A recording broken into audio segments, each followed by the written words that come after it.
मैं डॉक्टर साधुनाथ साचार्य राजनीति विज्ञान विभाग राजकीय बांगड़ महाविद्यालय दिल्ली में कार्यरत हूँ।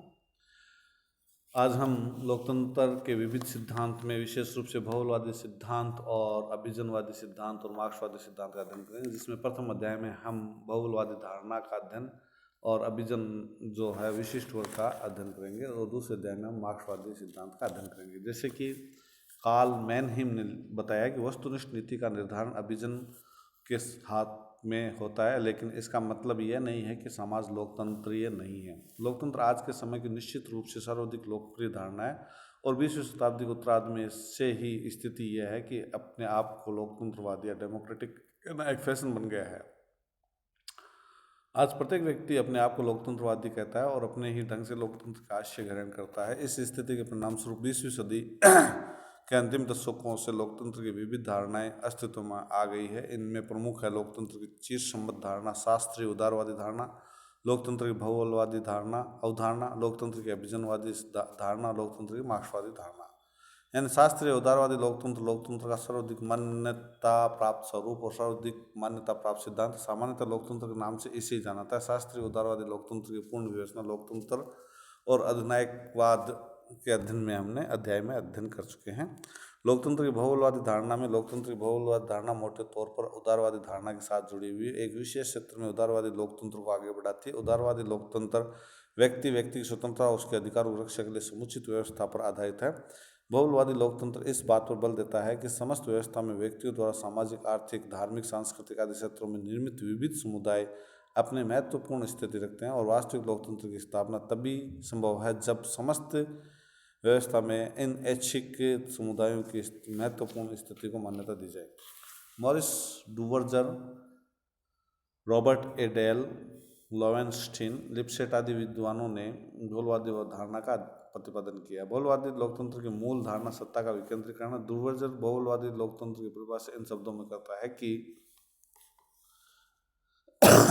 निर्णयों के विविध केंद्रों का होना। बहुलवादी लोकतंत्र को विभिन्न लेखकों ने अलग अलग नामों से पुकारा है। रॉबर्ट डेल ने इसे बहुतंत्र, पॉलिक्रेसी की संज्ञा दी, जबकि लोवेनस्टीन ने इसे पॉलिक्रेसी के नाम से पुकारा। रॉबर्ट डेल ने के शब्दों में सरकारी नीतियों का निर्धारण कोई एक वर्ग नहीं, बहुत से वर्ग करते हैं, जैसे व्यापारी, उद्योगपति, मजदूर संघ, किसान संघ, राजनीतिक मतदाता, अन्य स्वयं से संस्थाएं। लिप्सेट ने अपने सुविख्यात ग्रंथ पॉलिटिकल मैन में बहुलवादी लोकतंत्र में संबंधित कई महत्वपूर्ण बातों पर प्रकाश डाला, जैसे निम्न वर्गों को राजनीति में योगदान, मतदान पर सामाजिक परिस्थितियों का प्रभाव, राजनीति बुद्धिजीवियों का प्रभाव, मजदूर संघों से संबंधित राजनीतिक गतिविधियाँ। इन सिद्धांतों के अनुसार लोकतंत्र एक ऐसी व्यवस्था है जिसमें अनेक दल, वर्ग, दबाव समूह, हित समूह राजनीतिक प्रक्रिया को प्रभावित करने में प्रयत्नशील रहते हैं। यानी रोचक तथ्य तो यह है कि कोई भी दल या समुदाय राजनीतिक व्यवस्था को पूर्ण रूप से अपने नियंत्रण में लेने में असफल रहता है। वे परस्पर एक दूसरे की शक्तियों पर अंकुश का कार्य करते हैं। बहुलवादी लोकतंत्र की सर्वाधिक मान्यता यह है कि शक्ति का विभाजन, स्वरूप तथा सत्ता का विकेंद्रीकरण संघों व समुदायों की स्वतंत्र शक्ति को मान्यता देता है। इन लास्ट के शब्दों में समाज के ढांचे को पूर्ण होने के लिए उसे संघात्मक होना चाहिए। बहुलवादी लोकतंत्र में राष्ट्र के समुचे जीवन का परिचालन एक ही केंद्र से नहीं होता है। शिक्षा, कृषि, व्यापार, कला, धर्म, विज्ञान, परिवार आदि सभी क्षेत्रों में नागरिक लगभग स्वाधीन होते हैं। लोकतंत्र सरकारें नागरिकों को समुदायों के निर्माण की स्वतंत्रता प्रदान करती है। इनमें कई संगठन ऐसे भी होते हैं जिन्हें हम दबाव समूह की श्रेणी में रख सकते हैं। समुदायों और दबाव समूह के महत्व पर 3 दृष्टिकोण के विचार किए जाते हैं कि समुदाय जनमत के निर्माण में सहायक बनते हैं। समाचार पत्रों, जनसभाओं, पुस्तकों, हड़तालों और आंदोलनों के माध्यम से वे अपना दृष्टिकोण सामान्य जनता और अन्य संबंध पक्षों तक पहुंचाते हैं। समुदाय एक संगठित विकास होता है। संगठित विकास द्वारा की गई संगठित कार्रवाई से लोगों की मांगों को शीघ्र सुनवाई हो जाती है। उदाहरण के लिए एक मजदूर पूंजीपति या सरकार के सामने ऐसा है, पर मजदूर संघ के सदस्य के नाते उसकी शक्ति में असाधारण वृद्धि हो जाती है। तृतीय, समुदाय या संघ की शक्तियों पर अंकुश का कार्य करते हैं। वास्तव में यदि विभिन्न औद्योगिक और व्यावसायिक संघ सरकार को सहयोग न दे तो सरकारी कामकाज ठप हो जाएगा। शासन की नीतियों इन समुदायों के प्रभाव से निर्धारित होती है। ऐसा ही होना चाहिए। वस्तुतः ये ऐच्छिक समुदाय समस्त व्यवस्था में बहुत अधिक उपयोगी और महत्वपूर्ण भूमिका संपादित करती है। इसके अतिरिक्त भी बहुलवादी लोकतंत्र की कुछ अन्य विशेषताएं हैं, जैसे शक्तियों का पृथक्करण, यानी व्यवस्थापिका, कार्यपालिका, न्यायपालिका वाले, जैसे प्रादेशिक विकेंद्रीकरण, जैसे Bharat, Switzerland, America, Canada, Australia द्वारा अपनाया जाता है संघवादी व्यवस्था, यानी न्यायपालिका की स्वतंत्रता, यानी बहुलवादी लोकतंत्र उदारवादी लोकतंत्र की भांति न्यायपालिका की स्वतंत्रता के सिद्धांत का विश्वास करता है। स्वतंत्र नियामक आयोग, इंडिपेंडेंट रेगुलेटरी कमीशन की स्थापना की जानी चाहिए, जो पर्याप्त समय तक कार्यपालिका से मुक्त हो। इसके अलावा जैसे कि मैंने इसे स्वायत्तता के दिव्य का नाम भी दिया जाता है। विचार और अभिव्यक्ति और अन्य नागरिक स्वतंत्रताएं भी इसमें होती है। विविध राजनीतिक दल और दलों के बीच सद्भावना की स्थिति बनी रहती है। हम ये कह सकते हैं कि रॉबर्ट शी राइट मिल्स और रैल्फ मिलीलैंड का कहना है कि जिन्हें हम बहुलवादी लोकतंत्र कहते हैं, उन देशों में शासन जनता का न रहकर जनता संगठनों का हो जाता है। इस मत में, इस प्रसंग में जिमार्न जैसे कुछ लेखकों ने विचार व्यक्त किया है कि भूतकाल में बहुत बड़ी संख्या में व्यक्तियों को ऐच्छिक समुदायों के हाथों भीषण यातनाएं सहन करनी पड़ी है। जिमार्न चेतावनी देते हैं, कहते हैं कि समुदाय जितना छोटा होगा, अपने जीवन और कार्यों पर नियंत्रण उतना ही कठोर होगा। इस संबंध में W.Y. इलियट ने राजनीति में व्यवहारिक विप्लव में विचार व्यक्त किया है कि बहुलवादी समाज में राज्य रूपी दानव का स्थान समुदाय रूपी दानव ले लेंगे। यानी कि इस प्रकार हम कह सकते हैं कि सभी सदस्य पूंजीपति, उच्च श्रेणी के सैन्य अधिकारी, प्रशासनिक अधिकारी, तथाकथित जनप्रतिनिधि परस्पर एक दूसरे को लाभ पहुंचाते थे। इन्हें जनसाधारण के हितों की कोई चिंता नहीं रहती। इस प्रकार बहुलवादी लोकतंत्र एक ऐसी व्यवस्था में परिणत हो जाता है जिसे कार्यकरण और परिणामों की दृष्टि में रखते हुए बोलचाल में पूंजीवादी लोकतंत्र की संज्ञा दी जाती है। दूसरा जो हम ये कह सकते हैं कि लोकतंत्र को विशिष्ट वर्गीय सिद्धांत, यानी लोकतंत्र का विशिष्ट वर्गीय सिद्धांत यानी अभिजनवादी सिद्धांत, यानी कि लोकतंत्र का जनता के द्वारा जनता के लिए शासन मानने वाले विचारकों का कहना है कि लोकतांत्रिक व्यवस्था में शासन सभी की इच्छा अनुसार चलता है। इस व्यवस्था में किसी भी नागरिक की उपेक्षा नहीं होती है। सभी नागरिकों को अपनी योग्यता के अनुसार ऊंचा उठने के अवसर प्राप्त होते हैं तथा समाज के किसी भी वर्ग को विशेष अधिकार प्राप्त नहीं होते। लॉर्ड ब्राइस के शब्दों में लोकतंत्र शासन का वह प्रकार है जिसमें राज्य शासन की शक्ति किसी विशेष वर्गों में निहित ना होकर संपूर्ण जन समुदाय में निहित होते हैं। लोकतंत्र के संबंध में उपयुक्त धारणा पर कुछ विचारकों ने चुनौती दी। देने वालों में सबसे प्रमुख विशिष्ट वर्गीय सिद्धांत के प्रतिपादक हैं। मानव मात्र की प्राकृतिक असमानता के सिद्धांत पर बल देते हुए कहते हैं कि लोकतंत्र सहित प्रत्येक शासन व्यवस्था में एक विशिष्ट वर्ग विद्यमान होता है और वास्तविक रूप में शासन शक्ति इस विशिष्ट वर्ग के हाथों में ही केंद्रित होती है। डगलस वी वर्नी ने के अनुसार विशिष्ट वर्गीय सिद्धांत का प्रतिपादन इस प्रकार किया है कि कोई भी राज्य व्यवस्था अपने आप को लोकतांत्रिक बतलाने की चाहे कितनी ही चेष्टा क्यों ना करे, उसके संगठन में वर्गवादी तत्व विद्यमान होते ही हैं। व्यक्ति सोच सकते हैं कि वे राजनीतिक प्रक्रिया में भाग ले रहे हैं, लेकिन वस्तुतः उनका प्रभाव चुनाव तक ही सीमित रहता है। सत्ता के केंद्र में एक सामाजिक विशिष्ट वर्ग होता है जो नीति निर्माण और समस्त निर्णय प्रक्रिया में महत्वपूर्ण प्रभाव रखता है। विशिष्ट वर्ग या विजन का आशय, यानी विशिष्ट वर्ग के लिए आंग्ल भाषा यानी अंग्रेजी में एलिट जिसका उदय एलिग्री ELIGRE शब्द से हुआ, जिसका व्युत्पत्ति के आधार पर इसका श्रेष्ठता के आधार पर चयन। राजनीतिक विचारकों के अनुसार अभिजन या विशिष्ट वर्ग का अर्थ एक ऐसा छोटा सा वर्ग जिसके हाथों में शासन की शक्ति के समस्त सूत्र केंद्रित हों। ये विशिष्ट वर्ग अपनी प्रकृति, विचार, सामाजिक, आर्थिक पृष्ठभूमि आदि की दृष्टि से आम लोगों से भिन्नता लिए हुए होता है और उसमें अपने आप को आम लोगों से श्रेष्ठतर मानने की भावना विद्यमान होती है। विशिष्ट वर्गीय सिद्धांत के प्रतिपादकों में प्रमुख हैं Pareto, G Mosca, Robert Michels, C Wright Mills, HD Lasswell, TB Bottomore आदि।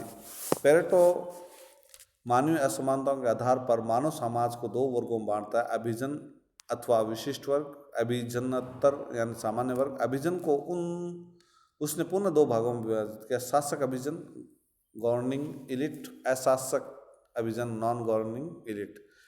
पेरेटो कट्टर अभिजनवादी है, वह सामाजिक संतुलन को बनाए रखने के लिए अभिजन वर्ग का अस्तित्व आवश्यक मानते हैं। यानी कि पेरेटो के समस्त विचार का केंद्र शासक अभिजन ही है। उसने शासक विशिष्ट वर्ग के भी दो प्रकार बतलाए हैं, जिन्हें उनके कार्य करने के तौर तरीकों के आधार पर क्रमशः लोमड़ियों और सिंहों का नाम दिया जा सकता है। व्यवहार के अंतर्गत शासक वर्ग सामान्यतः पार्श्विक बल और धूर्तता दोनों के ही आधार के आसन होते हैं। जी मॉस्को ने अपने प्रसिद्ध ग्रंथ द रूलिंग क्लास में समाज को दो वर्गों में विभाजित किया, शासक वर्ग क्लास ऑफ रूलर्स एंड शासित वर्ग क्लास रूल्ड। यानी मॉस्का का कहना है कि शुरू से लेकर आज तक और प्रत्येक प्रकार की शासन प्रणाली में एक छोटा सा वर्ग ही शासन संबंधी शक्तियों का उपयोग करता है। इस दृष्टि से हम प्रत्येक शासन प्रणाली को अल्पतंत्र ओलिगरेसी कह सकते हैं। इसके अलावा रॉबर्ट मिचेल्स ने अपने अल्पतंत्र के लोहा नियम का प्रतिपादन किया। उसके अनुसार एक छोटा सा विशिष्ट वर्ग समूची शासन व्यवस्था को अपने शिकंजे में कस कर रखता है। यह स्थिति इस कारण पैदा हुई कि लोकतंत्र में सारी शक्तियाँ राजनीतिक दलों में केंद्रित हो गई है, परंतु दलों की नीति के निर्धारण में साधारण सदस्यों का कोई योगदान नहीं होता। शक्ति के सूत्र को तो दलों के दाताओं या शीर्ष नेताओं के हाथों में केंद्रित है। मिचेल्स के अनुसार प्रत्येक देश में पेशेवर राजनीतिकों का एक वर्ग खड़ा हो गया है जो अपने आप को जनसेवक कहता है, लेकिन वस्तुतः स्वामी बनकर बैठा है। अभिजन के संबंध में एक अन्य प्रमुख विचारक सी राइट मिल्स ने शासक वर्ग शब्द को उचित न मानकर उसके स्थान पर शक्ति अभिजन पावर एलिट शब्द का प्रयोग किया है। उसके अनुसार शक्ति अभिजन वे हैं जो आदेश देने वाले पदों को धारण करते हैं। उसकी शक्ति अभिजन में आर्थिक, राजनीतिक और सैनिक सभी क्षेत्रों में के श्रेष्ठ जन सम्मिलित हैं। इस प्रकार शक्ति अभिजन में शामिल हैं सैनिक अधिकारी, धार्मिक नेता, उद्योगपति, बड़े व्यापारी, प्रशासनिक अधिकारी। शक्ति अभिजन सामाजिक दृष्टि से उच्च स्तरीय, सामंजस्यपूर्ण, एकता युक्त तथा लोक नियंत्रण को अस्वीकार करने वाला होता है। हेरोल्ड लास्वेल ने विशिष्ट वर्गों की भूमिका पर विशेष बल दिया है। उसने कहा है कि प्रत्येक समाज में एक ऐसा राजनीतिक वर्ग पाया जाता है जो न केवल शासन शक्ति का ही संचालन करता है वरन धन संपदा पर भी उसी का अधिकार होता है। सभी विवादों का निर्णायक यही वर्ग होता है। इस प्रकार अभिजन या विशिष्ट वर्ग पर विचार करते हुए ये सभी विचारक अभिजनों को एक ऐसा संगठित अल्पसंख्यक शासक वर्ग मानते हैं जो असंगठित प्रजा वर्ग पर अपनी प्रभुत्व शक्ति का प्रयोग करता है। राजनीतिक विशिष्ट वर्ग की विशेषताएं। मॉस्का ने अपनी रचना the ruling elite, C Wright Mills ने the power elite, T B. Bottomore ने एलिट्स एंड सोसाइटी में विशिष्ट वर्ग और राजनीतिक विशिष्ट वर्ग का जो विशुद्ध विवेचना प्रस्तुत किया है, जिसमें ये कह सकते हैं कि उसकी कुछ विशेषताएं हैं। जैसे छोटा सा ये संगठित वर्ग होता है, जैसे कि असमानता प्रकृति का नियम पर किसी भी व्यवस्था में सभी व्यक्तियों के समान महत्व की बात केवल शब्दों में ही हो सकती है, वस्तुतः नहीं। वस्तुतः राजनीतिक सत्ता पर नियंत्रण इस छोटे से विशिष्ट वर्ग का ही होता है, जिसमें राजनीतिक, सैनिक, धार्मिक, औद्योगिक क्षेत्र के ख्याति प्राप्त व्यक्ति सम्मिलित होते हैं। ये विशिष्ट वर्ग इस दृष्टि से संगठित होता है कि सामान्यतः इसके सदस्य एक दूसरे के हितों और अधिकारों की रक्षा करते हैं। सत्ता पर एकाधिकार की प्रवृत्ति होती है, यानी विशिष्ट वर्ग सत्ता पर एकाधिकार की प्रवृत्ति रखता है और शेष समाज पर शासन करता है। विशिष्ट वर्गीय सिद्धांत के प्रतिपादकों के अनुसार यह कहना गलत है कि जनता चुनावों के माध्यम से अपने प्रतिनिधियों का चयन करती है, परंतु व्यवहार के अंतर्गत प्रत्येक राजनीतिक दल विशिष्ट वर्ग के लोगों को ही अपना उम्मीदवार बनाता है। मतदाता के पास इसके अतिरिक्त और कोई चारा नहीं है कि वो विशिष्ट श्रेष्ठ जनों में से किसी एक को शासक पद के लिए चुने।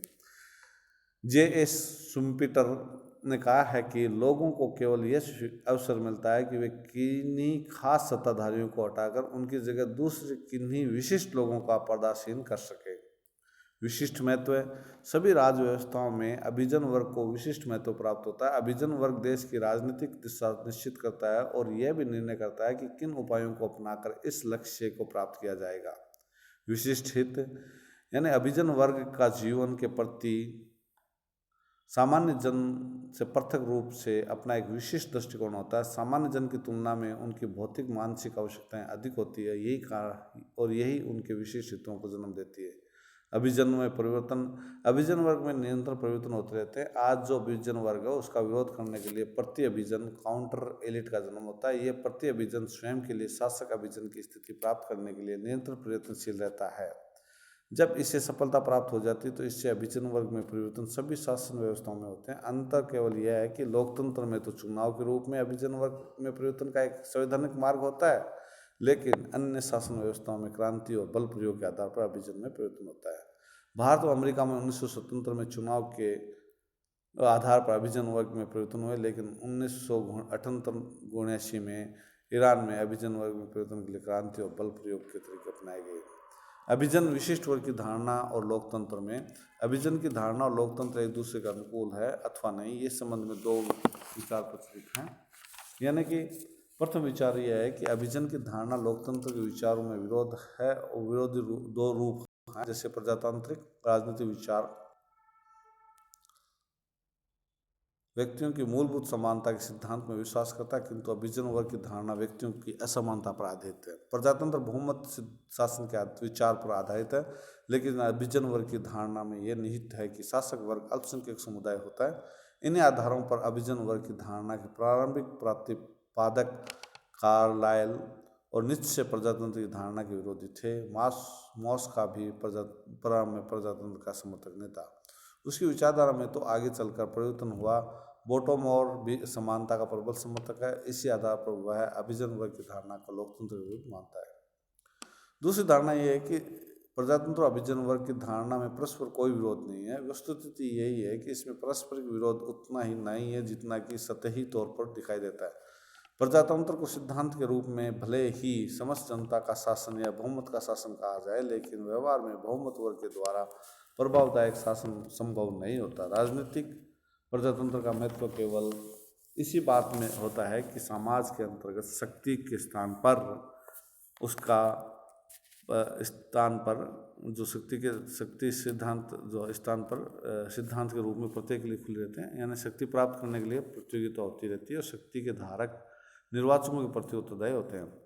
शुम्पेटर और कार्ल मैनहेम आदि के द्वारा प्रजातंत्र की इस धारणा को अपनाया गया है कि अंत में वे इस निष्कर्ष पर पहुंचे हैं कि राजनीतिक प्रजातंत्र का अभिजन वर्ग की धारणा के साथ कोई विरोध नहीं है। कार्ल मैनहेम लिखते हैं कि वास्तविक नीति का निर्धारण अभिजनों के हाथ में होता है, लेकिन इसका मतलब यह नहीं है कि समाज लोकतंत्री नहीं है। मिचेल्स ने भी राजनीतिक अभिजन और प्रजातंत्र परस्पर कोई विरोध नहीं दिखाई देता। उसका कहना है कि कथन है कि लोकतंत्र और सर्वाधिकारवाद में अंतर बहुमत शासन और अल्पसंख्यक वर्ग के शासन के रूप में नहीं है। यानी कि समानता या लोकतांत्रिक समाज की जो मूल धारणा समानता है, उसकी व्याख्या अवसर की समानता के रूप में की जा सकती है। बोटोमोर के द्वारा अपनी समानतावादी विचारधारा के आधार पर लोकतंत्र में अभिजन की धारणा का जो विरोध किया गया वह एक बौद्धिक स्थिति मात्र है, व्यवहारिक धारणा नहीं। उसकी समानता की अवधारणा तो प्रजातंत्र का असंभव बना देती है। मॉन्टेस्क्यू ने ठीक ही लिखा कि यदि अति असमानता से प्रजातंत्र भ्रष्ट हो जाता है तो साथ ही अति समानता की भावना से यह नष्ट हो जाएगा। सार्ट्रे ने इस संबंध में लिखा कि अति समानता का अर्थ है नियंत्रण शासन और सत्ता का अभाव।